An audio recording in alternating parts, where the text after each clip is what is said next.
Mobile mobile mobile ದಿನದಿಂದ ದಿನಕ್ಕೆ mobile ಬಳಕೆದಾರರ ಸಂಖ್ಯೆ ಹೆಚ್ಚುತ್ತಲೇ ಇದೆ. ಇದು ಮೊಬೈಲ್ ಯುಗ. ಜನಸಂಖ್ಯೆ, ತಂತ್ರಜ್ಞಾನ, ವಿದ್ಯಾಭ್ಯಾಸ ಈ ಮೂರು ಕೂಡ ಒಂದಕ್ಕೊಂದು ಅವಲಂಬಿಸಿದೆ. ಇಂದಿನ ಇಂಟರ್ನೆಟ್ ಯುಗದಲ್ಲಿ ಮೊಬೈಲ್ ಇಲ್ಲದೆ ವ್ಯವಹಾರವೇ ಇಲ್ಲದಂತಾಗೋಗಿದೆ. ಅಷ್ಟರ ಮಟ್ಟಿಗೆ ನಾವು ಈ ಮೊಬೈಲ್ ಮೇನಿಯಾಗೆ ಅಂದ್ಕೊಂಡ್ಬಿಟ್ಟಿದ್ದೀವಿ. ಎಷ್ಟರ ಮಟ್ಟಿಗೆ ಅಂದ್ರೆ ನಮ್ಮ 2 ವರ್ಷದ ಮಗು ಕೂಡ ದಿನಕ್ಕೆ 7ರಿಂದ 10 ಗಂಟೆಗಳ ಕಾಲ ಮೊಬೈಲ್ ನೋಡ್ತಾ ಇದ್ದಾನೆ. ಅಂದ್ರೆ ಇನ್ನು ಹಿರಿಯರಾದ ನಾವು ಇನ್ನು ದಿನಪೂರ್ತಿ ಅದರಲ್ಲಿಯೇ ಮುಳುಗಿರ್ತೀವಿ.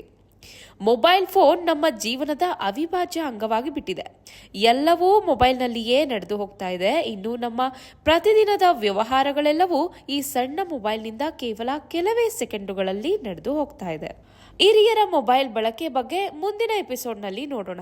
ಇವತ್ತು ಮಕ್ಕಳು ಬಳಸುತ್ತಿರುವ ಮೊಬೈಲ್ ಬಗ್ಗೆ ತಿಳಿಯೋಣ. ಈಗಿನ ಮಕ್ಕಳಂತೂ ಒಂದಲ್ಲ ಒಂದು ರೀತಿಯಲ್ಲಿ ಸ್ಮಾರ್ಟ್ ಫೋನಿಗೆ ಅಡಿಕ್ಟ್ ಆಗಿಬಿಟ್ಟಿದ್ದಾರೆ. ಮೊಬೈಲ್ ಫೋನಿಗೆ ಅಡಿಕ್ಟ್ ಆಗಿರದ ಮಕ್ಕಳು ಸಿಗೋದು ತುಂಬಾನೇ ಕಷ್ಟ ಆಗೋಗಿದೆ. ಪ್ರತಿ ಸಣ್ಣ ಸಣ್ಣ ಗ್ರಾಮೀಣ ಪ್ರದೇಶದಲ್ಲೂ ಸಹ ಮೊಬೈಲ್ ಇಲ್ಲದ ಮನೆಯೇ ಇಲ್ಲ. ಇನ್ನು ಪ್ರತಿಯೊಂದು ಮನೆಯಲ್ಲೂ ಸಹ ಎಷ್ಟು ಜನ ಇದ್ದಾರೋ ಅಷ್ಟು ಮಂದಿ ಕೈಯಲ್ಲಿ ಫೋನ್ ಇರೋದಂತೂ ಸತ್ಯ. ತಂತ್ರಜ್ಞಾನ ಎಷ್ಟು ಅನುಕೂಲವೋ ಅಷ್ಟೇ ನಮ್ಮ ಆರೋಗ್ಯದ ಮೇಲೂ ಕೂಡ ಪರಿಣಾಮ ಬೀರ್ತಾ ಇದೆ.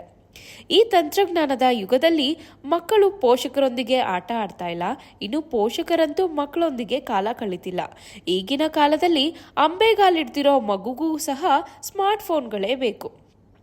ಆಟವಾಡೋದಕ್ಕೂ ಎಲೆಕ್ಟ್ರಾನಿಕ್ ವಸ್ತುಗಳಾಗಿ ಬಿಟ್ಟಿದೆ. ಸ್ಮಾರ್ಟ್ ಫೋನ್ಗಳಿಲ್ಲದೆ ಊಟವನ್ನೇ ಬಿಟ್ಬಿಡ್ತಾರೆ. ಅಷ್ಟರ ಮಟ್ಟಿಗೆ ಮೊಬೈಲ್ಗಳಿಗೆ ಅಡಿಕ್ಟ್ ಆಗಿಬಿಟ್ಟಿದ್ದಾರೆ. ಎಲೆಕ್ಟ್ರಾನಿಕ್ ಗ್ಯಾಜೆಟ್ಗಳ ಮೇಲೆ ಮಕ್ಕಳು ಹೆಚ್ಚು ಅವಲಂಬಿತರಾಗ್ತಿದ್ದಾರೆ. ಇಂಥ ಎಲೆಕ್ಟ್ರಾನಿಕ್ ವಸ್ತುಗಳಿಂದ ಮಕ್ಕಳ ಮನಸ್ಸು ಮತ್ತು ಆರೋಗ್ಯದ ಮೇಲೆ ಗಂಭೀರ ಪರಿಣಾಮ ಬೀರ್ತಾ ಇದೆ. ಮುಖ್ಯವಾಗಿ 3 ವರ್ಷಕ್ಕಿಂತ ಕಡಿಮೆ ವಯಸ್ಸಿನ ಮಕ್ಕಳ ಮೇಲೆ ಹೆಚ್ಚಿನ ಪರಿಣಾಮ ಬೀರುತ್ತಿವೆ ಎಂದು ತಂತ್ರಜ್ಞಾನರು ಇನ್ನು 3 ವರ್ಷಕ್ಕಿಂತ ಕಡಿಮೆ ವಯಸ್ಸಿನ ಮಕ್ಕಳ ಮೇಲೇನೆ ಹೆಚ್ಚು ಪರಿಣಾಮ ಬೀರ್ತಾ ಇದೆ ಎಂದು ತಂತ್ರಜ್ಞಾನರು ಹೇಳಿದ್ದಾರೆ. ಇತ್ತೀಚಿನ ದಿನಗಳಲ್ಲಿ 3 ವರ್ಷಗಳಿಗಿಂತ ಕಡಿಮೆ ವಯಸ್ಸಿನ ಮಕ್ಕಳ ಪೋಷಕರು ನಮ್ಮ ಮಕ್ಕಳಲ್ಲಿ ಮಾತು ಬರುವುದು ವಿಳಂಬವಾಗ್ತಾ ಇದೆ ಮತ್ತು ಕಣ್ಣಿನ ದೃಷ್ಟಿ ಮೇಲೆ ಪರಿಣಾಮ ಬೀರ್ತಿದೆ, ಮಾನಸಿಕವಾಗಿ ತೊಂದರೆ ಅನುಭವಿಸ್ತಾ ಇದ್ದಾರೆ. ಹೀಗೆ ಮತ್ತು ಹಲವು ಸಮಸ್ಯೆಗಳನ್ನ ತಜ್ಞರ ಬಳಿ ಹೇಳ್ಕೊಳ್ತಿದ್ದಾರೆ. ಶಾಪಿಂಗ್ ಮಾಲ್ಗಳು, ರೆಸ್ಟೋರೆಂಟ್ಗಳು, ಕುಟುಂಬದ ಕಾರ್ಯಕ್ರಮಗಳು ಅಥವಾ ಮನೆಗಳಲ್ಲಿ ಮಕ್ಕಳು ಕಾಟ ಕೊಡಬಾರ್ದಂತ ಅವರ ಕೈಗೆ ಸ್ಮಾರ್ಟ್ ಫೋನ್ಗಳನ್ನ ಕೊಟ್ಟು ಕೂರಿಸ್ಬಿಡ್ತಾರೆ.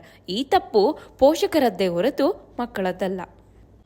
1ರಿಂದ 3 ವರ್ಷದ ಮಕ್ಕಳಿಗೆ ಮಾತು ಕಲಿಯೋದಿಕ್ಕೆ ಇದೇ ಸೂಕ್ತ ಸಮಯವಾಗಿರುತ್ತೆ. ಆದರೆ ಇಂತಹ ಸಮಯದಲ್ಲಿ ಪೋಷಕರ ಪಾತ್ರ, ಮನೆಯ ವಾತಾವರಣ ಮುಖ್ಯವಾಗಿರುತ್ತೆ.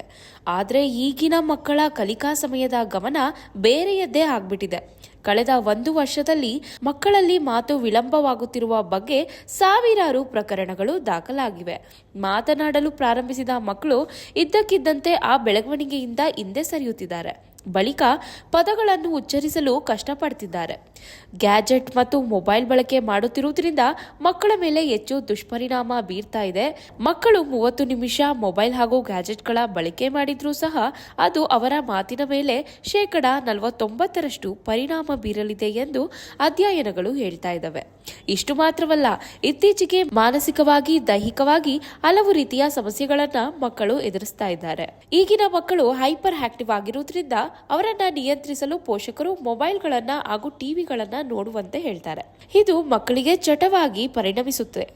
ಪ್ರತಿದಿನ ಮಕ್ಕಳು ಈ ಮೊಬೈಲ್ಗಳೊಂದಿಗೆ 6 ಗಂಟೆ ಕಾಲ ಕಳೆಯುತ್ತಿದ್ದಾರೆ.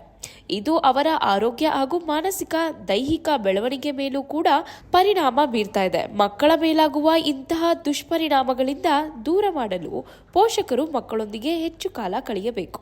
ಆಗ ಮಾತ್ರ ನಿಮ್ಮ ಮಕ್ಕಳನ್ನು ಇಂತಹ ದುಷ್ಪರಿಣಾಮಗಳಿಂದ ಕಾಪಾಡಿಕೊಳ್ಳಬಹುದು.